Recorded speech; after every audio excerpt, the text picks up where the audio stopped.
Vous attendez avec impatience la conférence de maintenant. Nous sommes très heureux d'accueillir parmi nous pour la première fois, et pas pour la dernière fois, j'en suis sûr, donc Monsieur K, qui est...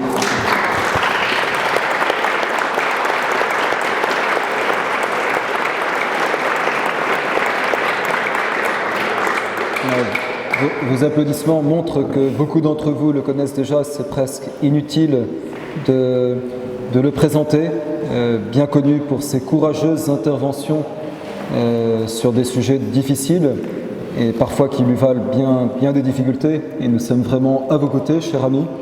Voilà. Et donc M. K va nous présenter donc le sujet qu'il connaît très bien. On a intitulé la planète verte, c'est-à-dire tout ce problème de l'écologie qui a été introduit par M. Madi avant lui. Merci M. Lavé. Oui, chers amis, je suis désolé des conditions dans lesquelles j'interviens. Je sais que vous êtes déjà fort fatigués par l'avancée de nos travaux. Il fait chaud. Alors je vais essayer de faire une intervention moins appuyée sur mes notes, quelque chose de plus vivant. Et si l'organisation en est d'accord, peut-être pourra-t-on prendre quelques questions à la fin de ce propos. Alors, l'écologie, beaucoup d'entre vous, ça vous agace forcément parce qu'on sait que l'écologie, souvent, elle prend cette forme, vous savez, irritante, punitive. Ça fait partie de la nouvelle petite religiosité de l'époque. Malgré tout, je crois qu'il faut quand même rappeler que la préoccupation écologique est une préoccupation qui est légitime dans son fondement. Puisqu'en fait, qu'est-ce que c'est que l'écologie politique en particulier? C'est se préoccuper, dans le cadre des politiques publiques, du maintien, voire de l'amélioration de l'environnement matériel, naturel, que le Seigneur a remis entre nos mains. Donc en fait, c'est la préservation du patrimoine naturel, de la création que le Seigneur nous a confiée. Et pour le coup, là, je pense à la France, pour les Français, en fait, ça fait partie intégrante du bien commun, et même du patriotisme. Défendre la beauté de nos paysages, défendre la pureté de l'air, de l'eau, des aliments, fait partie, malheureusement, aujourd'hui d'un impératif politique. Donc il y a bien un fondement légitime à l'écologie, mais ce n'est pas du tout ce qui va me retenir ce soir. Je vais plutôt m'intéresser aux dangers de l'écologie, et en particulier la manière dont l'écologie va être militarisée, comme on militarise un virus, pour vous mener dans l'agenda du Great Reset, de la grande réinitialisation. Alors un tout petit mot quand même, je voudrais dire un mot parce que je suis devant vous, je voudrais remercier les organisateurs, remercier Jacques qui vient de nous quitter, je voudrais remercier M. Escada, le président de cette belle œuvre de laïque, remercier bien entendu nos clercs qui nous accompagnent spirituellement. Je voudrais surtout remercier aussi les deux personnes, Gilles et son épouse, qui ont eu la gentillesse de m'amener jusqu'à vous. C'était pas simple. Et je voudrais dire un petit mot, si vous permettez, avant qu'on rentre vraiment dans le vif du sujet, d'une petite opération à laquelle j'ai été mêlé. Et je voudrais vous présenter des excuses publiques pour avoir participé à une action politique qui était, on va le dire, hostile à Civitas. C'était dans le cadre de la Manif pour tous. J'avais été missionné à l'époque, alors pas directement, vous savez, ça se passe jamais comme ça, mais j'avais été missionné par l'évêque de Paris, Monseigneur 23, pour organiser tout ce qui était possible de faire pour doubler, devancer, ne pas laisser Civitas en tête sur la question du mariage pour tous. Mais je dois dire, et ça c'était l'hommage du vice à la vertu, qu'ils avaient quand même l'honnêteté de reconnaître que vous aviez été les premiers, et c'est pour ça qu'ils se sont mis en marche, et pour ça je vous remercie.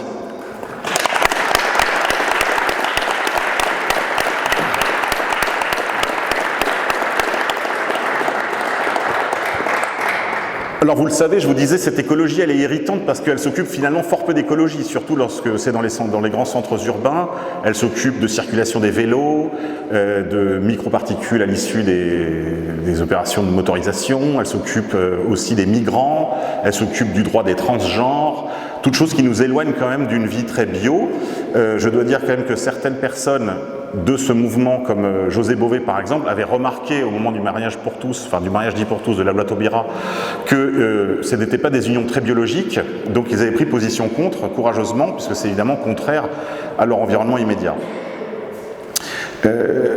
La pseudo-écologie donc s'occupe de beaucoup d'autres choses que d'écologie, je vous disais.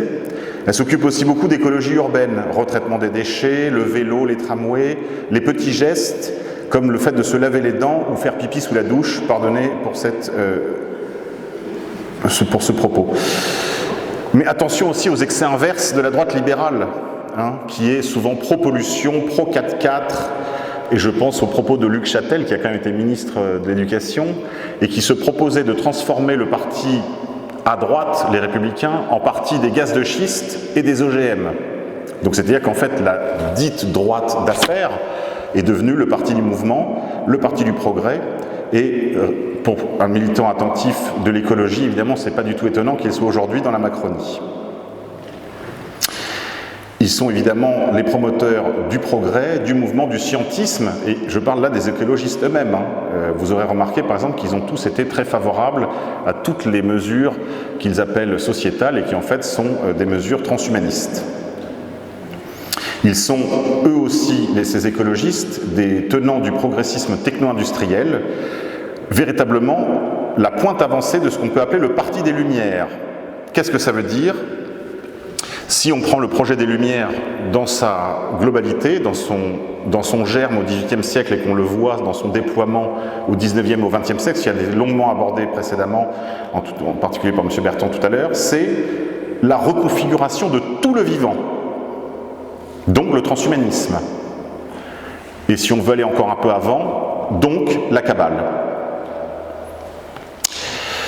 Moi, je me suis opposé aux OGM en tant que militant catholique, parce qu'il me semblait que toucher justement au vivant, à ce point-là du vivant, c'était violer une sorte de tabou religieux, sans compter les très nombreux risques sanitaires. Mais je vous disais, écologie, aspiration légitime tout de même. D'ailleurs, cette écologie, l'écologie authentique, a de très nombreuses racines chrétiennes. Je ne donnerai que 3 noms. Le premier qui me vient à l'esprit, évidemment, en présence du Père, c'est le nom de saint François d'Assise. Un moins connu, mais qui est important également, c'est saint Éphrem le Syriaque, qui a écrit de très belles poésies à la gloire de la beauté de la création divine, et des auteurs plus connus, mais peut-être moins connus sur cet aspect de leur travail, comme Tolkien, qui a écrit son œuvre à la lumière justement de cette écologie chrétienne. Donc ce n'est pas, il n'y a pas à rougir à être chrétien et militant écologiste, encore faut-il le faire dans un sens justement qui respecte les saines hiérarchies. C'est pour ça que j'ai, ces dernières années, défini une proposition politique qui peut contribuer un peu à formuler des réponses, des solutions, que j'ai intitulées « Bioconservatisme intégral ». Intégral, l'expression intégrale étant décalquée du nationalisme intégral de Maurras, mais également de la préoccupation des catholiques qu'on appelait dans les années 60 encore intégraux, qu'on appelle aujourd'hui traditionnalistes, ou quand on est journaliste à Libération, intégristes. Écologie humaine, donc bioconservatisme intégral, avec une écologie humaine, il faudrait préciser là, mais théocentrique en réalité, puisqu'elle nous vient, justement, nous admirons la création divine, donc elle nous échappe, j'aurai l'occasion d'y revenir tout à l'heure. Écologie humaine centrée sur la santé, donc sur l'alimentation, donc sur l'agriculture, donc sur la ruralité, donc sur la France périphérique.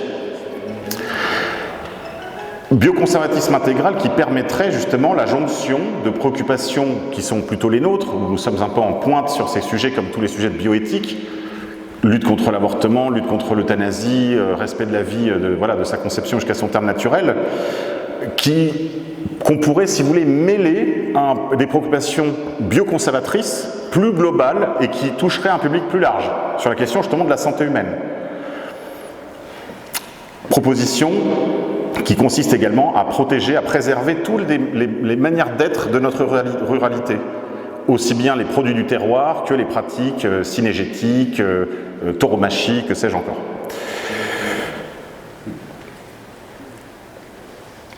Ce qu'il faut comprendre, c'est que ce bioconservatisme intégral hanté sur la question de la ruralité et de l'alimentation, d'une alimentation saine, appelle à une réforme, ou plutôt à un retour à ce qu'un ami abbé, le père, comment s'appelle-t-il, ça va me revenir, appelle la tradiculture. Oui, il y a toute une mode, la permaculture, on parle de beaucoup de choses comme ça. Il dit tout ça, ce sont des mots en fait pour désigner ce que nos ancêtres faisaient de toute éternité, quoi. Donc c'est simplement en fait un retour, et donc une immense victoire en fait pour ce que j'appelle moi la droite traditionnaliste, la droite contre-révolutionnaire, la droite légitimiste, et d'ailleurs nos adversaires ou nos concurrents écologistes de gauche nous décernent des brevets d'avance sur ces sujets en disant il faut reconnaître que les auteurs contre-révolutionnaires, les militants de la tradition ont de l'avance sur nous sur ces questions. Bioconservatisme intégral, biorégionalisme, agroécologie.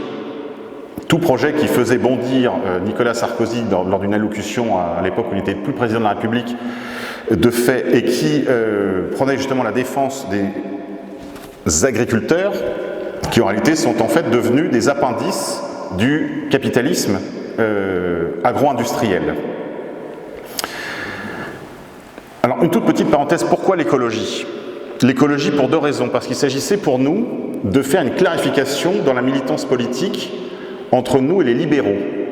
Les libéraux, je vous parlais tout à l'heure du 4x4, sont toujours pour les libertés, même lorsqu'elles sont abusives, alors que nous voulions réintroduire la notion de limite en politique, et nous voulions surtout nous séparer des libéraux, parce que nous préférions perdre sur nos idées que gagner sur celles des autres. C'était un travail de clarification, on pourrait dire théorique, doctrinal, si vous préférez. Il y avait aussi un objectif stratégique, qui était justement de contraindre les progressistes à nous quitter, à sortir de l'ambiguïté qu'avait entretenue, on va dire, pour faire simple, la guerre froide. Ils étaient peut-être rangés à droite, mais ils n'étaient pas de droite. Et à l'époque, j'étais militant royaliste, nous étions la seule organisation ou presque à avoir comme symbole un élément végétal. Les deux autres partis, c'était évidemment Europe Écologie Les Verts avec le tournesol et le Parti Socialiste avec la rose. Alors, nous avons justement entamé cette réflexion sur l'écologie intégrale que nous voulions mêler à notre nationalisme intégral. Mais cette écologie, nous la voulions théocentrique, organique, naturelle, au sens où Maurras parle de politique naturelle, entendue où les leçons de la vie organique reviennent en politique. Je prendrai un seul exemple. Les rois tenaient leur légitimité du lit de leurs parents. D'accord ? Il y avait une cause naturelle, de la même manière que dans la nation, l'idée centrale de la nation, c'est la naissance, tout simplement. Mais mon propos ce soir, c'est plutôt de vous entretenir des dangers de l'écologie. Dangers mortels qui pèsent sur cette préoccupation légitime, vous disais-je. Danger mortel, et un mot d'abord de Pascal Bernardin, à qui je dois tout, parce que cette passion que j'ai pour l'écologie, je la lui dois à lui, qui a écrit un très important livre qui s'intitule « L'Empire écologique », après avoir écrit un premier livre très important également sur les questions d'éducation qui s'intitule « Machiavel pédagogue ». Pascal Bernardin, qui en 97 déjà avait tout dit. Mais faisons un petit tour d'horizon des différents périls qui pèsent sur l'écologie. Premier péril, la vision matérialiste. Et ça, malheureusement, que ce soit les libéraux, vous voyez, du turbocapitalisme terminal, aussi bien que les militants de l'écologie profonde, ont tous les deux en commun une vision matérialiste de la nature. C'est-à-dire qu'ils la voient comme un stock, une réserve de ressources à exploiter ou comme un stock de ressources naturelles à préserver. Ils ont tous les deux une vision très réductrice de la nature. Or, je crois qu'il n'y a que les chrétiens où vraiment il faudrait un Aristote, si vous voulez, quelqu'un qui se soit élevé à ce niveau de la nature pour comprendre que la nature est plus que cela. D'accord ? Il y a, comme disait Heidegger, le monde moderne a arraisonné le monde comme on arraisonne un bateau. Et il faut sortir jusque dans cette préoccupation légitime de l'écologie, de ce matérialisme qui, je vous dis, innerve toute la réflexion des uns comme des autres. Il s'agit aussi de préserver la beauté des paysages. Je vous l'ai dit tout à l'heure, la beauté, c'est pas quelque chose qu'on quantifie, ça, c'est pas quelque chose dont on discute à la COP 21. Pourtant, il me semble que c'est au moins aussi important, parce que justement, c'est un aspect spirituel de ce combat politique, c'est au moins aussi important que les bébés phoques. Et puis surtout, je vous disais, 95% de cette militance écologique a complètement oublié l'aspect spirituel. Et on va y venir tout à l'heure en conclusion. Pourquoi cet aspect est évacué ? Il y a en effet une vision commune, que ce soit aux libéraux ou aux socialistes, sur le caractère matériel, purement matériel de cette préoccupation. Et c'est déjà un premier danger en réalité, parce qu'elle évacue encore une fois cette dimension d'innocence de l'enfant de Dieu qui regarde la beauté de la création. Mais c'est bien normal parce que nous savons depuis les leçons des antilibéraux du Xe siècle que les deux frères ennemis, libéralisme et socialisme, fonctionnent bien ensemble sur les mêmes principes philosophiques. Deuxième péril, justement, c'est le socialisme. Le socialisme, Pascal Bernardin décrit ça très bien dans son livre de 97, encore une fois je répète, l'Empire écologique. Le socialisme constitué dans le bloc soviétique a utilisé l'écologie comme un radeau de sauvetage, un radeau de survie à son propre effondrement. Effondrement à demi contrôlé d'ailleurs parce qu'ils se sont plus sabordés qu'ils n'ont été véritablement vaincus. C'est ce que d'ailleurs rappelle Bernardin, citant un important dissident soviétique du nom de Golitsyn. Il écrit un livre, le titre m'échappe là mais c'est très facile à retrouver, où il détaille, dès la fin des années 60, au moment où en Europe on faisait mai 68, eux ils cherchaient aussi à se renouveler, à se réinventer. Toujours les mêmes, comme nous le disait tout à l'heure notre camarade, toujours les vieilles recettes. En effet, le socialisme avait accumulé trop de retard, de défauts, de contradictions, de crimes. Le système était un système dysfonctionnel. Il devait se saborder pour faire survivre l'idée du socialisme dans les deux opérations d'intoxication de l'Occident qu'ont été la glasnost et la perestroïka. L'écologie a été dès lors les habits neufs du socialisme, c'est-à-dire l'étatisation de la propriété privée et de la propriété collective, la disparition des communs, l'oligarchisation de l'ensemble des biens, et nous sommes déjà en fait presque dans la grande réinitialisation.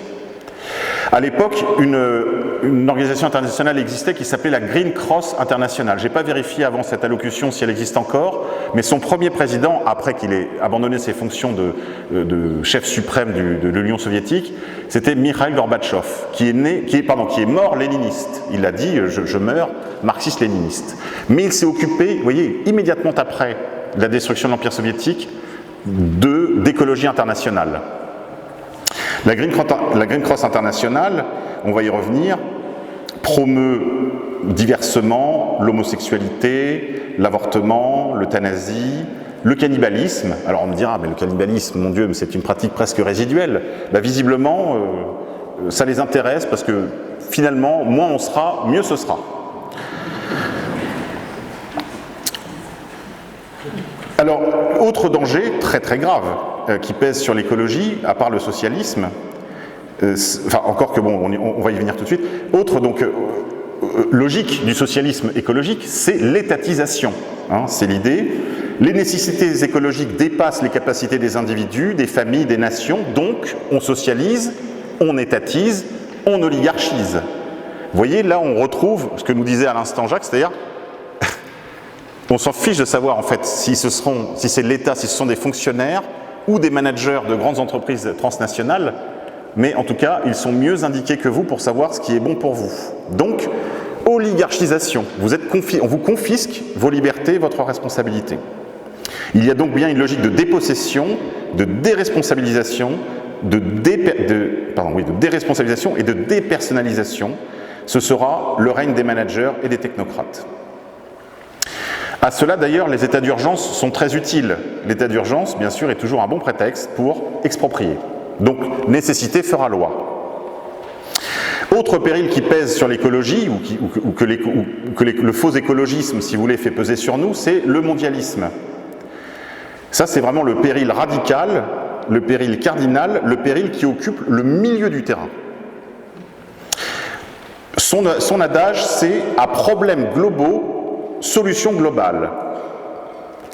Évidemment, comme je viens de vous le dire, c'est un faux adage parce qu'il nous prive du couple liberté-responsabilité que l'Église appelle subsidiarité.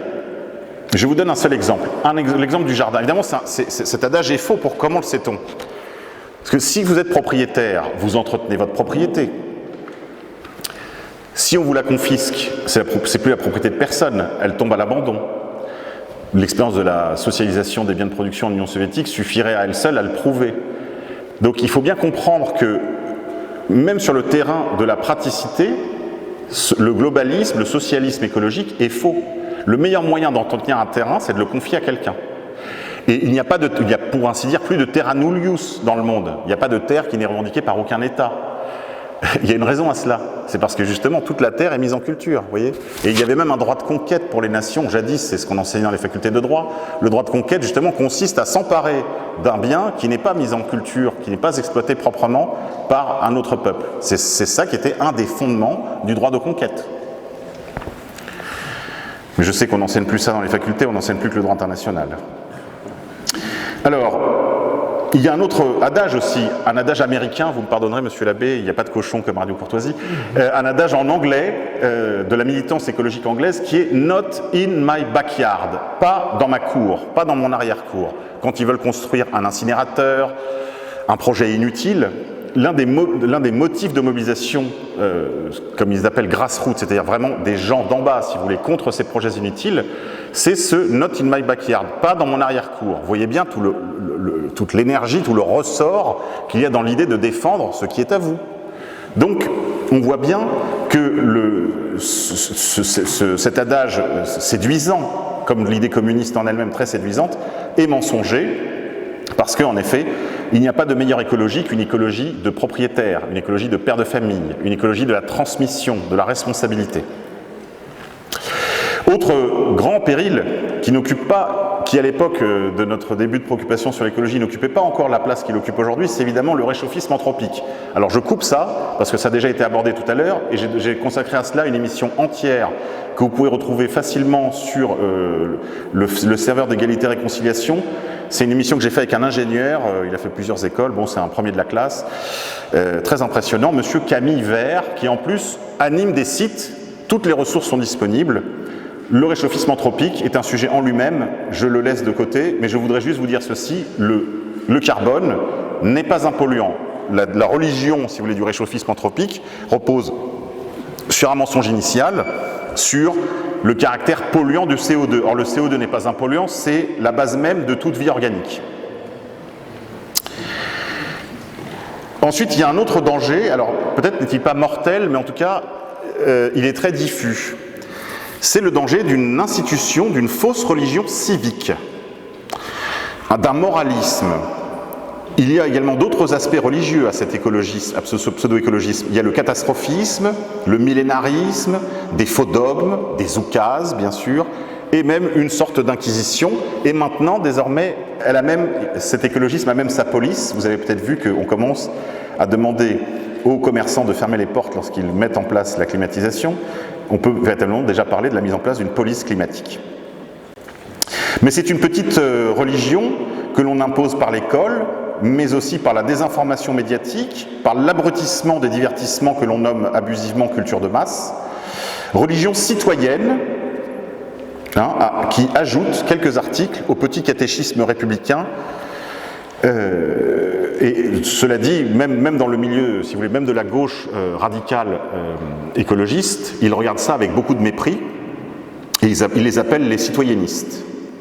Dans le milieu sérieux de la militance écologique de gauche ou d'ultra-gauche, on les appelle les citoyennistes pour vous dire un peu dans quel mépris on les tient. Plus grave que cette petite religion civique, cette espèce d'addition un peu rousseauiste au cours d'éducation civique, il y a pour le coup la vraie fausse religion, là pour le coup panthéiste, religion panthéiste, particulièrement présente dans les courants dits de la droite écologiste. Nouvelle droite, deep écologie, comme les auteurs comme Arne Ness, écologie spiritualiste, comme les Sea Shepherds, pardon pour tous ces anglicismes, vous savez, ce sont qu'on appelle Shepherds, les bergers de la mer. Vous voyez, ils sont très impliqués dans le sauvetage des dauphins, des baleines, etc. Leur chef promeut une vision très panthéiste de l'écologie que l'on appelle géocentrique. Géocentrique parce qu'en réalité, ces courants de l'écologie considèrent la Terre comme une entité, comme un organisme unique, et comme un dieu, comme c'était le cas dans certaines fausses religions des païens, dont saint Augustin disait que leurs dieux sont des démons. Et dans le même ordre d'idées, donc, comme le projet Gaïa, d'ailleurs Gaïa, la déesse de la terre chez les Grecs, il y a la Pachamama, la déesse mère, chez les Indiens, dont vous avez forcément entendu parler, puisqu'un courageux Autrichien a jeté cette idole dans le Tibre, qu'il soit ici remercié.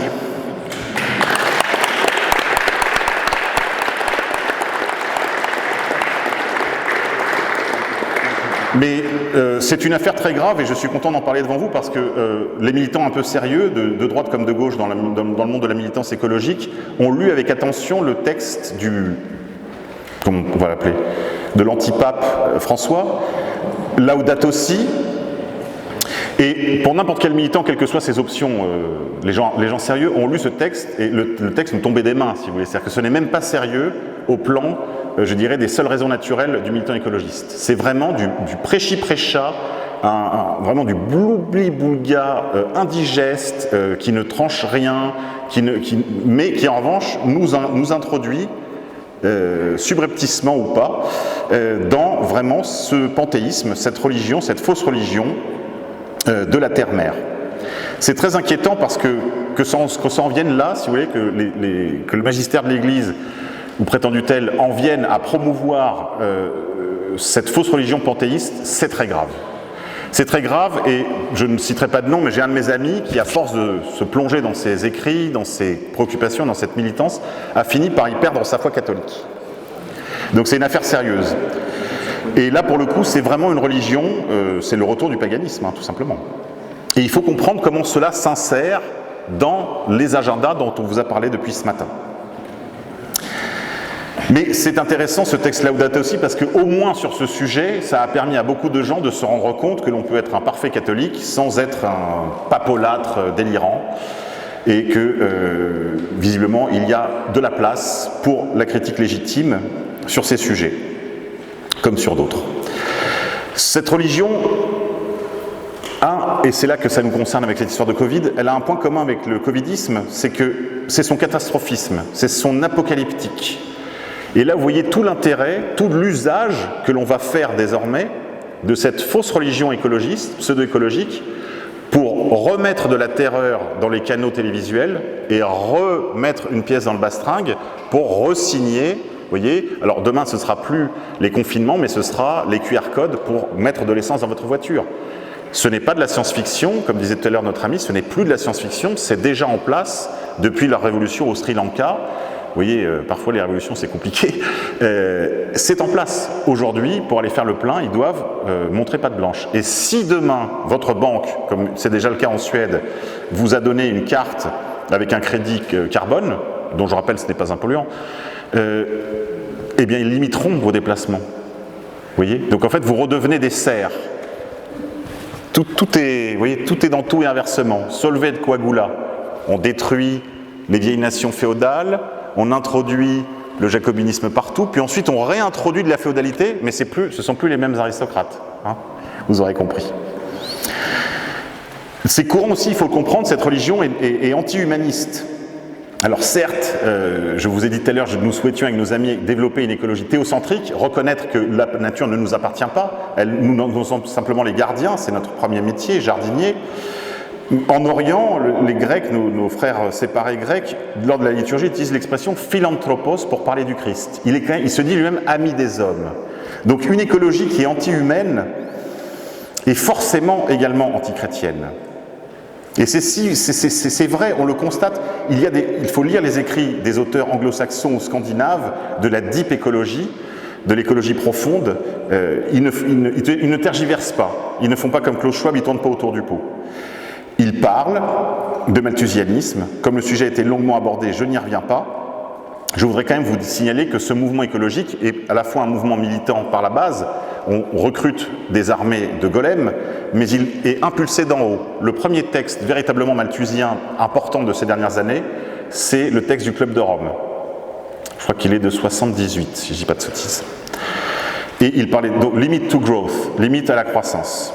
Mais comprenez bien, ce n'est pas le carbone, ce n'est pas la croissance qui pollue. C'est vous, le polluant, qu'il s'agit de limiter. Pour l'instant, il parle de carbone, mais il faudra bien à un moment donné qu'ils disent qui sont les émetteurs de carbone. C'est vous. Donc, il faut bien se rendre compte qu'il y a derrière ce mouvement un petit peu poli, un peu oligarchique ou militant, il y a plus. Il y a véritablement un agenda homicide. Homicide depuis le commencement. Parce que, sachez mes amis, qu'il pousse, comme je vous le disais tout à l'heure, la Green Cross International pousse toutes les mœurs, toutes les pratiques qui peuvent réduire la population. jusqu'au cannibalisme, que le grand remplacement est doublé de deux autres grands phénomènes, le grand déclassement dont on vient de parler avec Jacques, le grand déclassement économique et financier, et également d'un phénomène que j'ai appelé la grande disparition, faute de mieux. La grande disparition, c'est la stérilité physique et la stérilité mentale des peuples d'Europe qui peuplent l'Océanie, l'Afrique du Sud, l'Amérique du Nord et l'Europe, et qui sont toutes ces populations sont frappées d'une double stérilité, stérilité physique par les perturbateurs endocriniens, les chemtrails, la pilule abortive et contraceptive, la nourriture évidemment qui est empoisonnée au dernier degré, l'eau qui est fluorée, et puis également la stérilité mentale qui elle est produite aussi par des choses que nous ingérons, le cinéma, la télévision, les médias mensonges, la pornographie, la violence.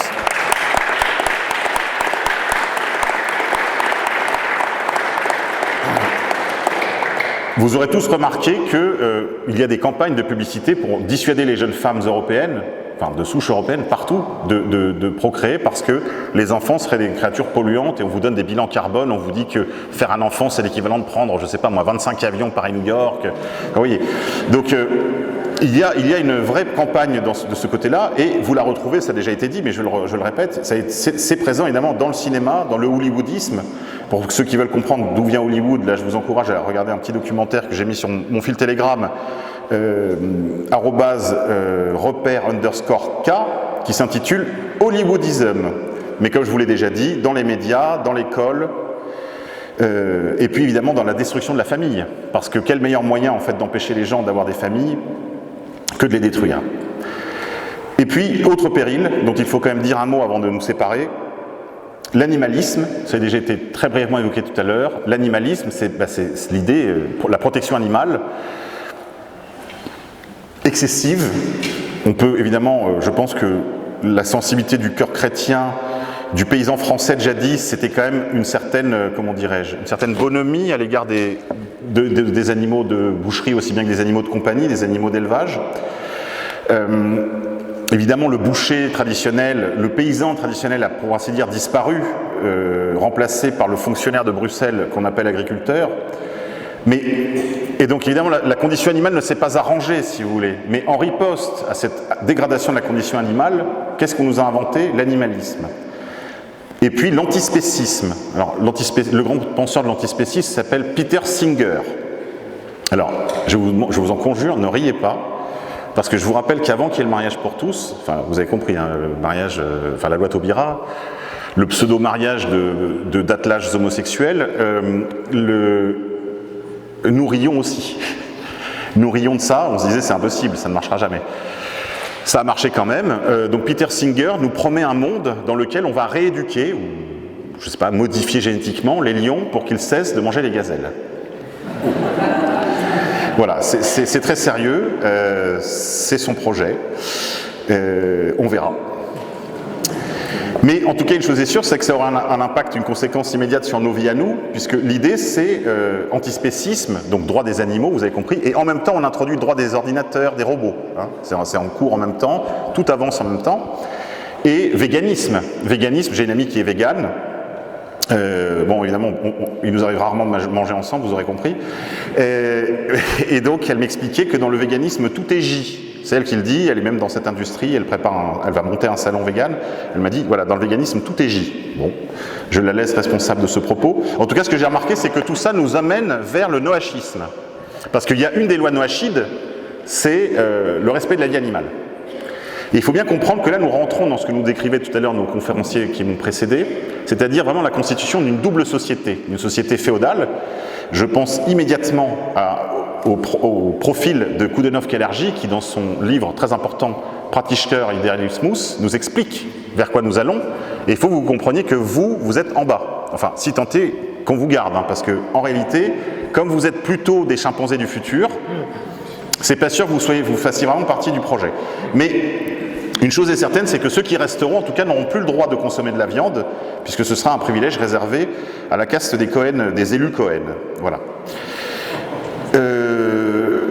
Voilà, je vous renvoie pour les solutions à un entretien que j'ai donné à Rivarol, parce que je ne veux pas prendre tout le temps, je voudrais qu'on ait un petit échange si l'organisation en est d'accord.